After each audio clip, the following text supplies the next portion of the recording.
जय हिंद दोस्तों, आज हम बात करेंगे भारत के एक ऐसे महान क्रांतिकारी के बारे में जिस क्रांतिकारी को ब्रिटिश हुकूमत कभी नहीं पकड़ पाई। वो कहते थे कि आजाद ही रहे हैं, आजाद ही रहेंगे।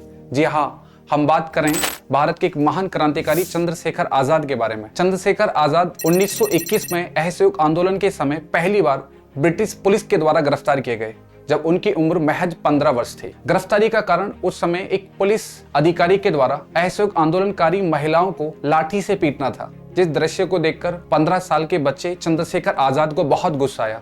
उस बच्चे ने जमीन से पत्थर उठाकर उस अधिकारी के सर पर मार दिया। पत्थर लगने के बाद अधिकारी का सर फूट गया, वो बच्चा वहां से भाग गया। बाद में उस बच्चे को पकड़ लिया गया। पकड़ने के बाद उस बच्चे को मजिस्ट्रेट के समक्ष लेके गए। मजिस्ट्रेट ने उस बच्चे से उसका नाम पूछा, तुम्हारा नाम क्या है? तो उस बच्चे ने अपना नाम बताया, आजाद। आपके पिता का क्या नाम है? आजादी। पता क्या है? जेल। चाहते क्या हो? स्वतंत्रता।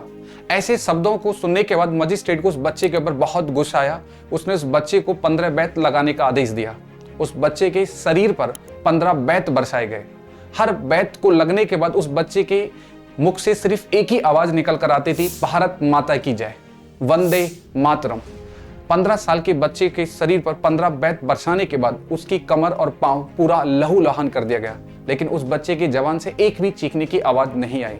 आवाज आती तो सिर्फ जय हिंद, वंदे मातरम, भारत माता की जय, ये सिर्फ नारेबाजी होती। बाद में उस बच्चे को रिहा कर दिया गया। ब्रिटिश पुलिस के द्वारा जेल से बाहर फेंक दिया गया। उस बच्चे का शरीर उस समय बुरी तरह से खून से लथपथ था, लेकिन लोगों ने उस बच्चे का भव्य स्वागत किया और ये बात उस समय पूर्व निर्धारित हो गई, आने वाले समय में चंद्रशेखर आजाद भारत के एक महान क्रांतिकारी होंगे। बाद में चंद्रशेखर आजाद 1924 में हिंदुस्तान रिपब्लिकन आर्मी एक क्रांतिकारी संगठन से जा जुड़े, जिस संगठन की स्थापना 1924 में भगवती चरण सिंह वोहरा के द्वारा की गई। उस संगठन के द्वारा सबसे पहले एक घटना को अंजाम दिया गया, जिस घटना को काकोरी कांड के नाम से जाना गया। 9 अगस्त 1925 को HRA के क्रांतिकारियों के द्वारा इस ट्रेन में लूट की गई। इस ट्रेन के उस समय मास्टरमाइंड राम प्रसाद बिस्मिल थे। राम प्रसाद बिस्मिल ने इस ट्रेन में लूट करने के लिए 9 क्रांतिकारियों का चुनाव किया, जिनमें राम प्रसाद बिस्मिल, रोशन सिंह, राजेंद्र लेहाड़ी, चंद्रशेखर आजाद जैसे अन्य क्रांतिकारी थे। 9 अगस्त 1925 को काकोरी नामक जगह पर ट्रेन में लूट की गई और लूट का जो भी धन था वो चंद्रशेखर आजाद को सुपुर्द किया गया और उन्हें वो धन बाहिफाजत लखनऊ तक पहुंचाना था। वो काकोरी नामक जगह से लखनऊ के लिए रवाना हो गए और गोमती नदी के बराबर में घंटों चलते हुए लखनऊ पहुंचे। लखनऊ पहुंचने के बाद उन्होंने उस धन को रामप्रसाद बिस्मिल को सुपुर्द कर दिया। उस समय रात्रि का समय था, लखनऊ में वो नए थे, तो उन्होंने उस रात्रि को उस समय पार्क में ही गुजारना उचित समझा। लखनऊ में उस समय जिन लोगों के पास अपने आवास नहीं हुआ करते थे, वो उस समय पार्कों में ही सो जाया करते थे। उन्होंने भी अपनी उस रात को पार्क में ही गुजारा। सुबह के समय उन्हें एक आवाज सुनाई दी, जो आवाज एक अखबार बेचने वाले की थी कि क्रांतिकारियों के द्वारा काकोरी ट्रेन को लूट लिया गया। इस आवाज को सुनने के बाद उनकी आंखें खुल गईं। 47 दिन के बाद ब्रिटिश हुकूमत ने उस लूट के क्रांतिकारियों को गिरफ्तार कर लिया, लेकिन उस षड्यंत्र से चंद्रशेखर आजाद भाग निकले। काकोरी कांड की घटना में चंद्रशेखर आजाद ब्रिटिश पुलिस के हाथ नहीं आए, लेकिन उस घटना में आई क्रांतिकारियों में से 4 क्रांतिकारियों को ब्रिटिश हुकूमत के द्वारा फांसी की सजा दी गई, 4 लोगों को काले पानी की सजा सुनाई गई और 17 लोगों को कठोर आजीवन कारावास की सजा दी गई। बाद में इस क्रांतिकारी संगठन की जिम्मेदारी जूनियर क्रांतिकारी चंद्रशेखर आजाद के कंधों पर दी गई। 1928 में चंद्रशेखर आजाद के द्वारा दिल्ली में HSRA क्रांतिकारी संगठन की स्थापना की गई, जिस संगठन को हिंदुस्तान सोशलिस्ट रिपब्लिकन आर्मी के नाम से जाना जाता था। 1928 में दिल्ली में चंद्रशेखर आजाद की पहली बार मुलाकात भगत सिंह से हुई, जो समय पंजाब के एक बहुत लोकप्रिय युवा क्रांतिकारी नेता थे। उनके द्वारा पंजाब में भारत नौजवान सभा की स्थापना की गई। 1927 में साइमन कमीशन भारत आगमन पर आया और उस समय लाहौर में पंजाब के लोकप्रिय नेता लाला लाजपत राय के द्वारा साइमन कमीशन का विरोध किया गया। उसके विरोध करने के समय पर लाहौर के अधीक्षक अधिकारी सैंडर्स की लाठियां लग जाने की वजह से लाला लाजपत राय का देहांत हो गया। लाला लाजपत राय की हत्या को HSRA के क्रांतिकारियों ने अपना अपमान समझा और इस अपमान का बदला लेने के लिए सैंडर्स की हत्या करने की योजना बनाई गई। लाहौर के पुलिस अधिकारी सैंडर्स की हत्या करने के लिए भगत सिंह को चुना गया। स्टैंड बाय पर राजगुरु को रखा गया और जब ये क्रांतिकारी सैंडर्स को गोली मारकर वहां से भागेंगे, तो जो लोग इन्हें पकड़ने के लिए भागेंगे, उन्हें रोकने के लिए चंद्रशेखर आजाद को रखा गया। इन क्रांतिकारियों ने योजना बनाई और 17 नवंबर 1928 को सैंडर्स को गोली मारने की योजना बनाई गई। उस समय ये क्रांतिकारी उस पुलिस मुख्यालय के पास में पेड़ों के पीछे जाकर छुपकर बैठ गए। जब सैंडर्स उस मुख्यालय से अपनी मोटरसाइकिल की तरफ आ रहा था तो उस समय उसके साथ एक कांस्टेबल चानंद उसके साथ था। जैसे ही सैंडर्स अपने कांस्टेबल चानंद के साथ अपनी मोटरसाइकिल की तरफ आया, तभी चीते की तरह उछलकर सुखदेव के द्वारा उसकी छाती पर गोली चलाई गई। तभी क्षण भर में पेड़ के पीछे से भगत सिंह के द्वारा अपनी रिवॉल्वर से फायरिंग कर दी गई। दोनों क्रांतिकारियों ने सैंडर्स पर तब तक गोलियां चलाई तब तक वो गोलियां खत्म नहीं हो गईं और सैंडर्स की ऑन द स्पॉट डेथ हो गई। दोनों क्रांतिकारी सैंडर्स को गोली मारने के बाद भागे। तभी उनके पीछे एक ब्रिटिश अधिकारी फर्म राजगुरु को पकड़ने के लिए भागा। जैसे ही वो राजगुरु को पकड़ने वाला था, राजगुरु ने अपनी रिवॉल्वर उसकी तरफ तानी, लेकिन रिवॉल्वर की उस समय गोलियां खत्म हो चुकी थी। लेकिन जैसे वो पकड़ने वाला था, राजगुरु ने बहुत तेजी के साथ उस पर लात मारी और लात लग जाने की वजह से वो वहां तुरंत नीचे गिर गया और दोनों क्रांतिकारी वहां से भाग लिए। जब क्रांतिकारी दोनों डीएवी डिग्री कॉलेज की तरफ भाग रहे थे, तभी उनके पीछे कांस्टेबल चानंद भाग रहा था। चानंद को भागते हुए देख चंद्रशेखर आजाद ने पीछे से आवाज दी, उन्हें जाने दो, उन्हें मत रोको। इस आवाज को सुनने के बाद चानंद रुका और उसने पीछे की तरफ चंद्रशेखर आजाद की तरफ देखा, लेकिन चानंद नहीं रुका। वो फिर उन क्रांतिकारियों के पीछे भागना शुरू कर दिया। चंद्रशेखर आजाद ने फिर चानंद को वार्निंग दी कि रुक जाओ, उन्हें जाने दो, उन्हें मत रोको, लेकिन चानंद नहीं रुका। चानंद जैसे ही भगत सिंह को पकड़ने वाला था, चंद्रशेखर आजाद ने उसके पांव पर गोली चलाई और पांव पर गोली लग जाने की वजह से चानंद वहीं गिर गया और भगत सिंह और राजगुरु भाग निकले। जब वो आगे भागे तो वहां साइकिल उनका इंतजार कर रही थी। उस साइकिल को भगत सिंह के द्वारा चलाया गया और राजगुरु उस साइकिल के डंडे पर बैठे और दोनों भागकर नाभा हाउस पर पहुंचे। 1929 में HSRA के क्रांतिकारियों के द्वारा सेंट्रल असेंबली में बम फेंकने की योजना बनाई गई और ये बम फेंकने का जिम्मा चंद्रशेखर आजाद ने लिया। लेकिन उस समय HSRA के क्रांतिकारियों ने उन्हें मना कर दिया कि आप बम नहीं फेंकेंगे। बाद में बम फेंकने के लिए भगत सिंह तैयार हुए। भगत सिंह और बटुकेश्वर दत्त ने उस बम को फेंकने की जिम्मेदारी ली और 1929 को सेंट्रल असेंबली में बम फेंकने के लिए भगत सिंह और बटुकेश्वर दत्त गए। लेकिन उसी दिन सेंट्रल असेंबली में चंद्रशेखर आजाद, भगवती चरण वोहरा भी उपस्थित थे। जब सेंट्रल असेंबली में बिल प्रस्तुत होने वाला था, तभी चंद्रशेखर आजाद अपनी सीट से खड़े हो गए। जैसे वो सीट से खड़े हुए, तुरंत भगत सिंह, बटुकेश्वर दत्त ने चंद्रशेखर आजाद की तरफ देखा।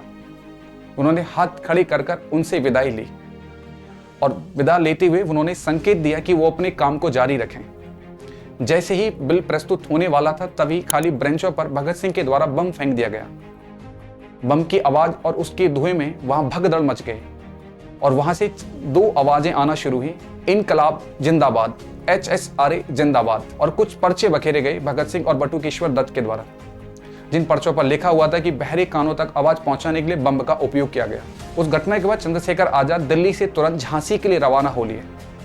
चंद्रशेखर आजाद का दूसरा नाम त्रिपाठी चंद्रशेखर शर्मा था। उनका शरीर बहुत गठा हुआ था, उस शरीर को दूर से भी पहचाना जा सकता था। उनके गोल चेहरे पर चेचक के दाग थे। उनकी आंखें बहुत शांत थी। उनकी आंखें देखने के बाद एक कवि और एक संत की आंखें लगती थीं। उन आंखों को देखने के बाद कोई नहीं कह सकता था कि ये एक क्रांतिकारी है। उनका कद 5 फीट 6 इंच का था। वो दिन में सैकड़ों दंड लगाया करते थे।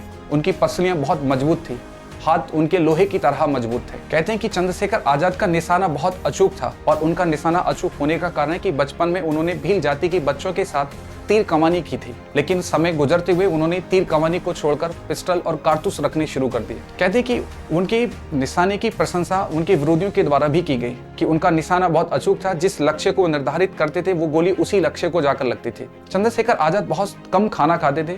उनका डेली का खाना 2 रोटी और 2 गुड़ की डरी हुआ करती थी। कभी कभी वो भी ना मिलने पर वो एक आना के चावल लेकर अपना पेट भर लिया करते थे। लेकिन जब कभी भी उन्हें मौका मिलता अच्छा खाने का, तो अच्छे खाने का बहुत ज्यादा स्वाद भी लेते थे। उन्हें खिचड़ी बहुत ज्यादा पसंद थे। चंद्रशेखर आजाद 27 फरवरी 1931 को अपने मित्र सुखदेव राज के साथ अल्फ्रेड पार्क में बैठे हुए थे। जब वो अल्फ्रेड पार्क में जामुन के पेड़ के नीचे बैठे हुए थे, तभी अल्फ्रेड पार्क के गेट के सामने एक ब्रिटिश पुलिस और उसके साथ कुछ सिपाही यानी कुछ कांस्टेबल उतरे। उनको देखते हुए चंद्रशेखर आजाद बहुत ज्यादा आश्चर्यित हुए और उन्होंने तुरंत अपनी कोट की तरफ अपनी पिस्टल पर हाथ रख लिया और उसी समय सुखदेव राज के द्वारा भी अपनी पिस्टल पर हाथ रख लिया गया। वो पुलिस अधिकारी उस समय नॉट बावर था। जब वो उनके पास गया तो उन्होंने उनसे पूछा कि तुम्हारा नाम क्या है, इंग्लिश में, यहाँ तुम क्या कर रहे हो। जब उसने ये उनसे प्रश्न कहा तो उन्होंने उसका जवाब गोली से दिया। उन्होंने नॉट बाबर पर फायर किया और वो गोली नॉट बाबर के कंधे को जा लगी, लेकिन उस समय नॉट बाबर की गोली चंद्रशेखर आज़ाद के पाँव में लगी। चंद्रशेखर आज़ाद के पाँव में लगने के बाद उन्होंने तुरंत सुखदेव राज से अल्फ्रेड पार्क को छोड़ जाने के लिए कहा, लेकिन सुखदेव राज उस समय उस पार्क को छोड़ना नहीं चाहते थे। आज़ाद ने कहा कि मेरे पाँव में गोली लग चुकी है, मैं यहाँ से भाग नहीं पाऊंगा, आप यहाँ से चले जाओ। और सुखदेव राज को चंद्रशेखर आज़ाद ने अल्फ्रेड पार्क से बाहर भेज दिया और जामुन के पेड़ के पीछे ढाल में उन्होंने ब्रिटिश सिपाहियों से लोहा लेना शुरू किया और कुछ देरी तक वहां गोली के गूंजने की आवाजें शुरू हो गई। जिस समय चंद्रशेखर आज़ाद पर ब्रिटिश सिपाही गोली चला रहे थे, नॉट बाबर गोली चला रहा था, उसी समय झाड़ियों के पीछे इंस्पेक्टर विशेश्वर छुपा हुआ था जो चंद्रशेखर आज़ाद पर गोली चला रहा था और उसने उस समय चंद्रशेखर आज़ाद को 2 से 3 गोली मार दी थी। लेकिन जब उसकी पोजीशन को चंद्रशेखर आज़ाद के द्वारा देखा गया तो चंद्रशेखर आज़ाद ने इंस्पेक्टर विशेश्वर के सर को टारगेट किया और अपनी पिस्टल से गोली चलाई और वो गोली विशेश्वर के जबड़े को जा लगी और उस गोली ने विशेश्वर के जबड़े को तोड़ दिया। और उस समय चंद्रशेखर आज़ाद को 2 से 3 गोली लग चुकी थी। कुछ समय तक वहां से गोली की आवाज आने के बाद अचानक से पेड़ के पीछे से एक गोली की आवाज आई, क्योंकि चंद्रशेखर आज़ाद कहते कि आज़ाद ही रहे हैं, आज़ाद ही रहेंगे। चंद्रशेखर आज़ाद को ब्रिटिश हुकूमत कभी जिंदा नहीं पकड़ पाएगी और न ही ब्रिटिश हुकूमत की कोई गोली चंद्रशेखर आज़ाद के प्राणों को ले पाएगी। अगर चंद्रशेखर आज़ाद के कोई प्राण लेगा तो वो स्वयं ही लेंगे।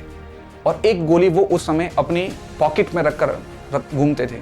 जिस दिन मेरे सामने ऐसी स्थिति होगी कि मुझे पकड़ लिया जाएगा, उस दिन मैं अपनी इस गोली को अपनी पिस्टल में डालकर खुद को शूट कर लूंगा, लेकिन मैं कभी भी ब्रिटिश हुकूमत के हाथ नहीं आऊँगा, वो कभी मुझे नहीं पकड़ सकते। और जब उन्हें लगा कि अब उनके पास बचने का चांस नहीं है और 3 से 4 गोली उस समय उनको लग चुकी थी और उनके पास एक ही गोली बची थी, जो गोली वो हर समय अपने साथ रख कर घुमा करते थे, उन्होंने तुरंत उस गोली को अपनी पिस्टल में डाला और उस गोली से खुद को शूट कर लिया। जब पेड़ के पीछे से गोली की आवाज आई तो ब्रिटिश पुलिस अधिकारियों ने अपनी फायरिंग को रोक दिया, लेकिन वो उस समय इतने डरे हुए थे कि किसी की हिम्मत नहीं हुई कि चंद्रशेखर आज़ाद के पास जाकर ये देख सकें कि वो मर चुके हैं या जीवित हैं, क्योंकि वो लोग चंद्रशेखर आज़ाद के निशाने से डरा करते थे। लेकिन तभी नॉट बाबर ने पुलिस कांस्टेबल से कहा कि आप चंद्रशेखर आज़ाद के पांव पर गोली मारो। चंद्रशेखर आज़ाद के पांव पर गोली मारी गई, जिससे यह निर्धारित हो गया कि वह मर चुके हैं। उसके बाद नॉट बाबर अपने उन कांस्टेबल के साथ चंद्रशेखर आज़ाद के पास गया। तब तक ये सूचना उस समय इलाहाबाद विश्वविद्यालय में फैल चुकी थी कि अल्फ्रेड पार्क में चंद्रशेखर आज़ाद को घेर लिया गया है पुलिस के द्वारा।